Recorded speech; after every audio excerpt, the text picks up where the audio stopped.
Hello, my absolutely beautiful Taurian friends, and welcome to your horoscope for 2023, the full year cosmic review. And Taurus, I have to tell you that when I look at the year and the cosmic sky and what it has to offer, the word is definitely expansion, as Jupiter will prepare to move into the energy of Taurus this year. You've done some wonderful refining with the nodes going through the Taurus and Scorpio axes, not to mention you have experienced the wild ride of Uranus traveling through your sign. Now, the brilliance of Uranus traveling through your sign and making space for this wonderful expansion of Jupiter coming through Taurus really has a lot to do with Uranus shakes and unearths and really kind of can blow up your life or your energy, but it definitely releases structures that you had that were maybe keeping you a little too fixed. You're already a fixed energy, so it was keeping you too fixed and not really allowing you to see the depth of your potential. So as Uranus has been running through your sign, yes, it has definitely unearthed some bodies, right? The skeletons rise to the surface. What has been plaguing you? All of these kinds of things, but also remember, you're an earth sign, and earth moves in and down. And when you get down into the earth, there is clay, there are minerals, there are gems, there is history, there is beauty that lies beneath that gorgeous surface. So you've gotten to find some of those things out about you this year as well, which have presented new opportunities to come towards you and new ideas to come towards you as well. And as Jupiter moves in May into your sign, your ability to take those opportunities and expand on them and move out in the world with them, I think is really something. It is an experience we don't want to miss Taurus taking on. Now, Taurus, let me just ask you before we really jump in and start to look at these dates, how many things with Uranus in your sign, how many things in 2022 did you find yourself getting rid of where you're like, oh, I don't value this anymore. It's time for me to shed that. It's time for me to let that go. Or even better, I have to rethink what Taurus is doing. Let me know in the comment section down below. What was that for you? What did that look like for you? Because as we come into 2023, we're coming in with some significant energy. First of all, Mercury will be retrograde as well. We're going to see Mars in retrograde as well.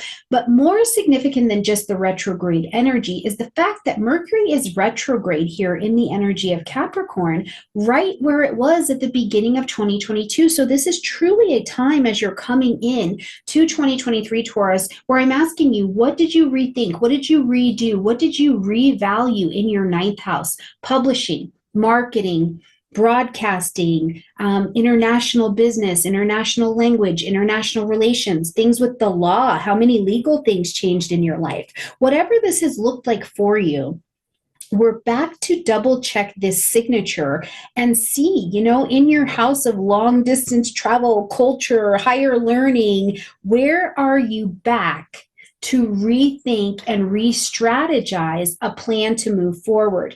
Now, as Mars is retrograde, Mars has been retrograde since October 30th of 2022 in Gemini. So this has been lighting up your second house space. So this is a revision to your income, your resources, money for you, how you make money, your self-esteem, your value. Did you purchase something that was really significant, or you invested in something that was really significant, and now you're reviewing that, and you're reviewing your strategy as to how you're going to achieve in that area as well with Mars retrograde.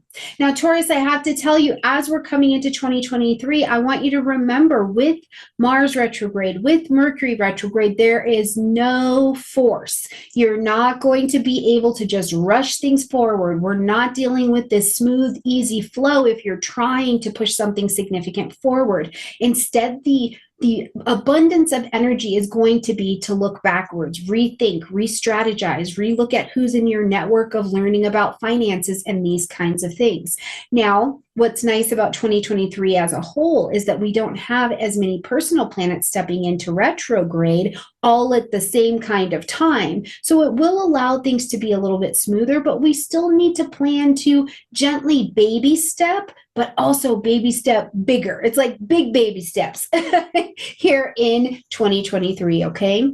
Now, as we're getting through that January energy, we're going to get to the 18th and we'll see Mars come out of retrograde in that energy of Gemini. And on the 12th, we'll see Mercury come out of retrograde in the energy of Capricorn.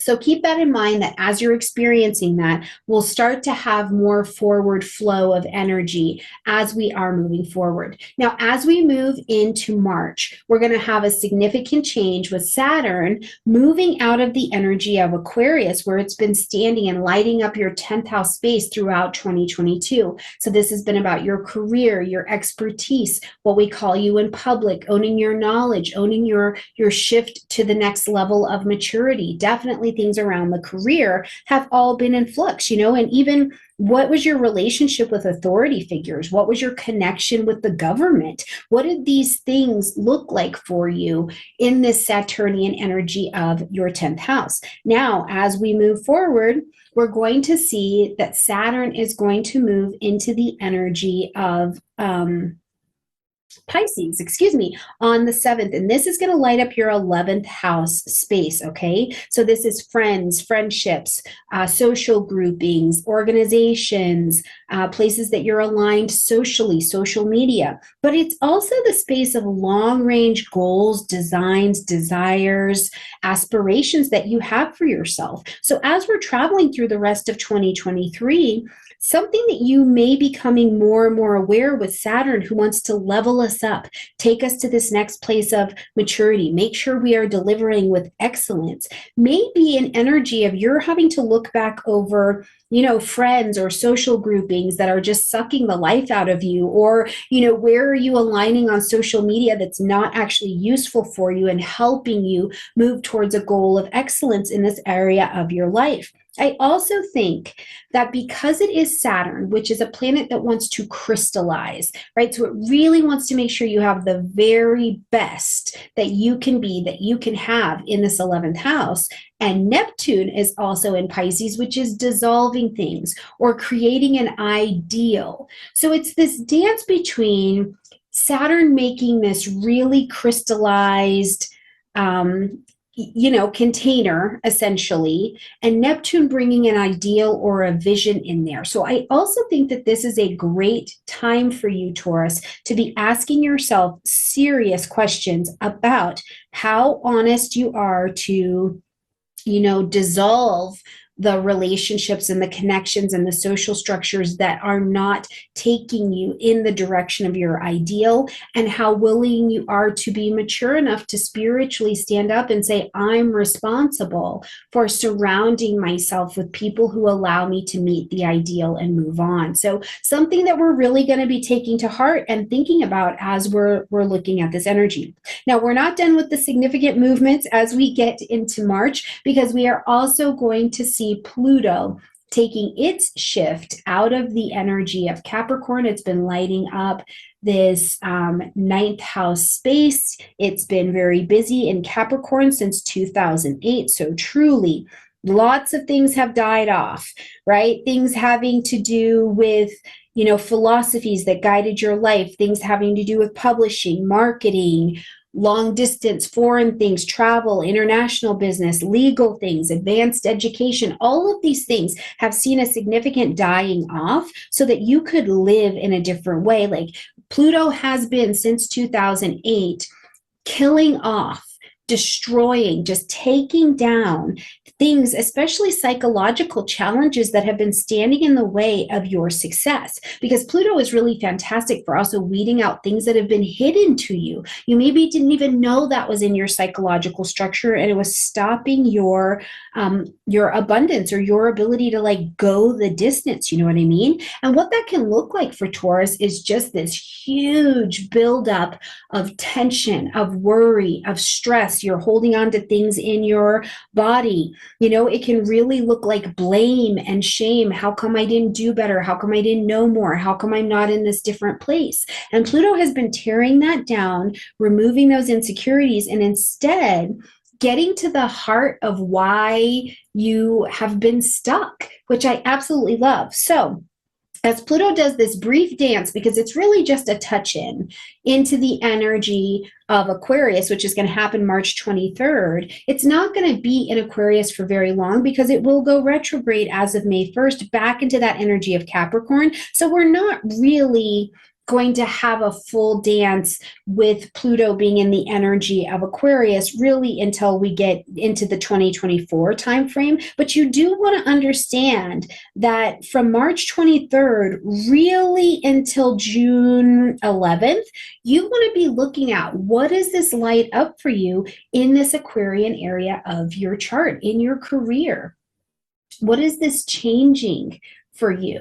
Where is this Taurus calling you and saying, step into your power? Why are you afraid to succeed? Why are you afraid to rise? Really having this realization that, there's been a power or a control dynamic. There's been a belief here. Maybe you didn't want to succeed because your parents didn't succeed and you don't want to outdo them. What is it that there has been this misuse of power that has been stopping you from innovating your beautiful self and giving you this opportunity to not only transform and become your own phoenix and rise from the ashes, but also transform the direction of your life, to move in a direction and in a vibration where you are VIP status. What are the psychological and subconscious things that have been your saboteurs? You become very enlightened to them when Pluto is traveling through this area, and it is not always peaceful. We need to just be honest about it. But it is a place where I can tell you, as Pluto just takes this small tour here, if you find a place that it hurts, or you find a place where you're feeling like you're even stepping into a pit of overwhelming power to succeed and you feel unsure about it, get someone to travel with you. Get a psychologist, get a mentor, whoever you need to help you do this work, and shine that flashlight while you look around. This is going to be to your greatest good and to your absolute greatest benefit. Remember, Uranus is still continuing to tour through your sign. So where there needs to be a disruption, or it needs to, surprise and delight you, as life is still allowed to do, it may also offer you different opportunities to take on new positions, right? And you didn't expect it. Maybe you're like, oh, I didn't even think I was ready for this yet. Is this a different job? But now you're ready to put yourself out there in a way you haven't been before. So I think this is going to be really, really powerful, okay?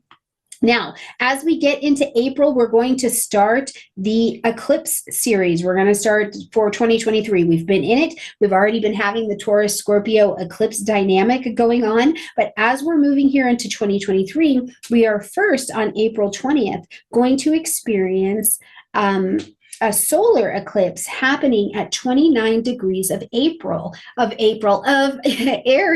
So this is going to light up your 12th house space. Now, this particular solar eclipse is still the new moon. So you're going to plant your seeds of intention to begin something new. However, it's interesting that you're going to be beginning something new in this 12th house space.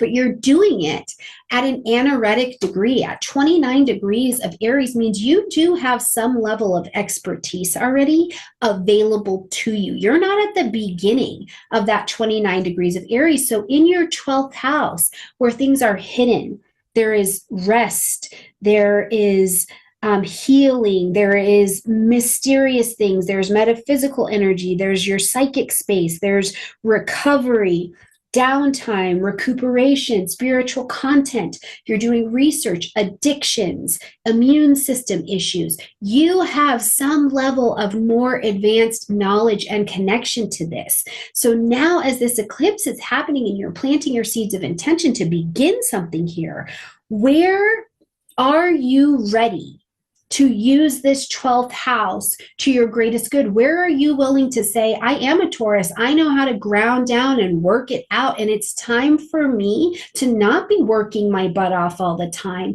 It is time for me as a Taurus to make my space financially, spiritually, and psychologically safe enough for me to take a whole day off and not define myself by my value of what I'm doing, but how much I'm able to rest. And in that rest, we allow this eclipse energy to show you, where are you willing to fight? Where is your Aries? What do you want to tend to in your sacred garden? Is it a new job because you find out you don't like the way you were working or the way something was working for you? Were you doing research? Are you using this next 3 to 6 months after this eclipse to do research about where you can go to resuscitate your own life, right? In the energy moving forward, whatever is happening. I will tell you again, it's 12th house energy. So it's quiet, it's private, but maybe see a mentor, maybe grab somebody to run your ideas with, because it's always better when we say them outside of our head, okay? Now, when we get to May 5th, we're going to have our first lunar eclipse of the year, which is going to be at 14 degrees of Scorpio. Now, we have been working with this Taurus Scorpio axis, so this is not necessarily new information. However, what we've got going on now is the lunar eclipse is our opportunity to end something, acknowledge something, or to make an adjustment. And where is this going to be? But your 7th house. This is conscious, chosen one-on-one partnerships, collaborations, cooperations, any place you are choosing to partner up, which the first place I like to start your partnership is where are you at in your partnership with you and whatever you call a higher power, a divine source, your higher self, whatever that looks like. And then where are you in relation with you? Are you treating your body like a partner, or are you treating your body like a slave? Are you treating your mind like a beautiful apparatus that will eat and feed and produce whatever you give it to munch on? Or are you letting it treat you like you are a shame bucket, right? Like, what's going on with your partnership connection with yourself? Because whatever needs to be ended, acknowledged, or adjusted, this is the time it will absolutely be called to your attention, okay?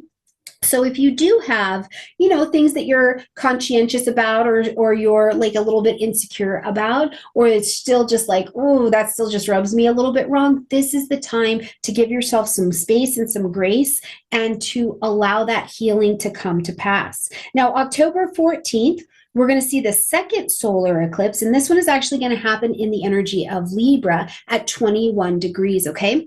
So this is going to light up your 6th house space. Now remember, as we're dancing with Aries and Libra, this is a 12th house, 6th house axis. So you're getting a pretty delicious preview of where we will also go as we move into 2024.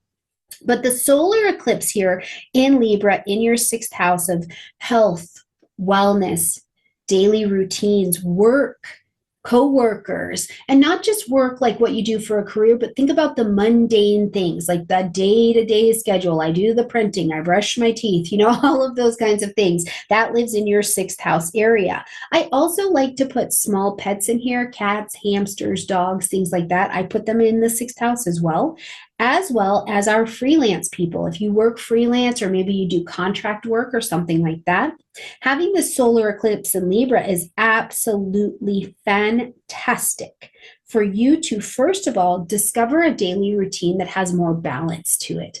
A daily routine in your life, Taurus, that feels beautiful, that feels good. It's life. We got to do work. It's a dirty 4-letter word that not everybody likes, but how can you enjoy doing it? What can you bring into your day that makes the work feel healing and healthful and vital and beautiful, okay? Now, also other things I think of, because Libra is ruled by Venus, is there are opportunities to be surprised at collaborations or cooperations that come along that could also have financial benefit for you as well. So wherever there's an opportunity to merge or to Libra to meet challenges by partnering up, this may be an absolutely fantastic way to improve the efficiency of your 6th house life.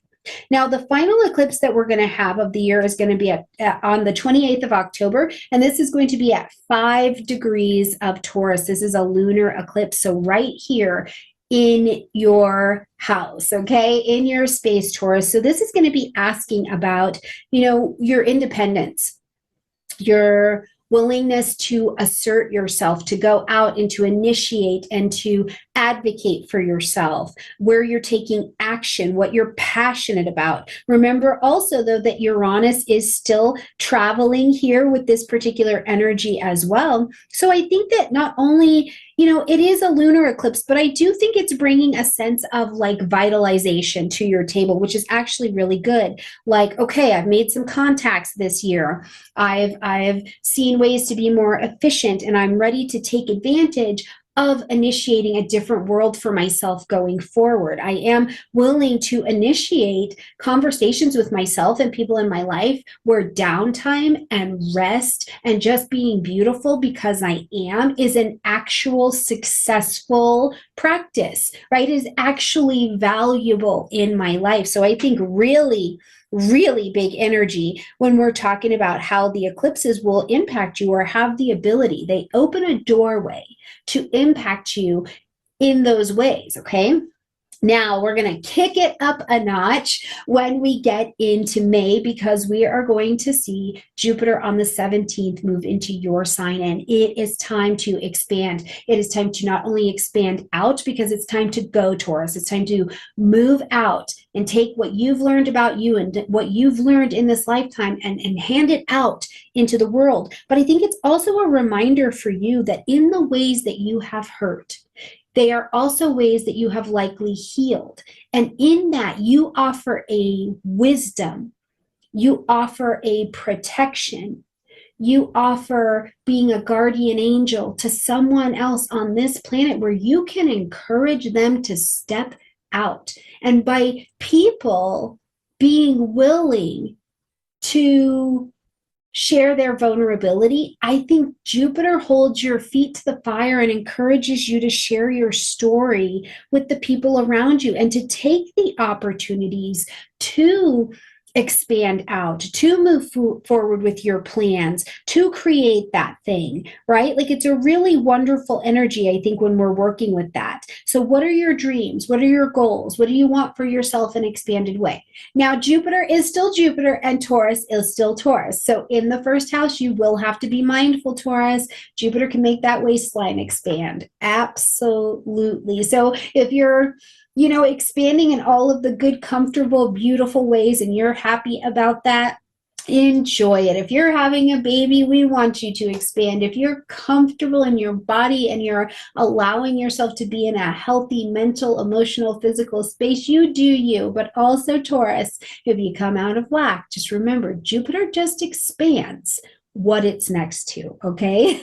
So I just want you to stay mindful of those beautiful facts about this gorgeous energy. Now we are going to see Venus, your ruling planet, turn retrograde in July in the energy of Leo, and then it will come direct later in the year. So I just want to say, though, that with this retrograde in this Leo energy, one of the things I think that it really calls to you, Taurus, to keep in mind is what a big, beautiful heart you have to offer out, and that fun and joy and play belong at home as well. Like being courageous, live like a Leo in your house, live like an evolved Leo in your house, and you may have to go back over what really brings you joy, what really brings love and play and laughter, and a remembering that you are your unique self to the table. These may be absolute concepts that present themselves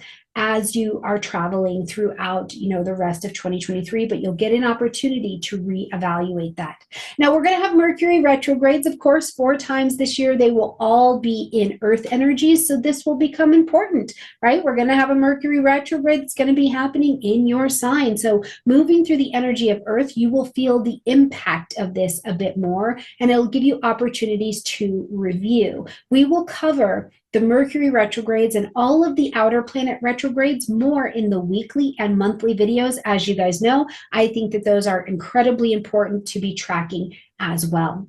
Now, 2023 has plenty to offer to you, my beautiful Taurus. New energy, innovative perspective coming your direction. These eclipses are going to help you see that there is, after shedding some of the emotional, spiritual shame weight in 2022, I think that it lets you see that the possibilities are big, they are abundant, and they are endless. And that every time you think this is a setback, Pause, breathe, have your experience, and then make space for something that is better suited or better in alignment. Instead of taking it to this is a full setback, understand it as the next significant change that'll allow you to rise forward. And that this year, as Aries and Libra roll into these axes, you don't have to grow alone, okay? All right, my absolutely beautiful Taurus friends, I hope you have a gorgeous year. Please let me know, what are these psychological and spiritual minefields that you have overcome? Where are you growing? Where are you expanding? Where is your creativity pouring in so that we can love and support you throughout 2023 as well? Leave that in the comment section down below. All right, my beautiful friend, I will see you next time. Bye.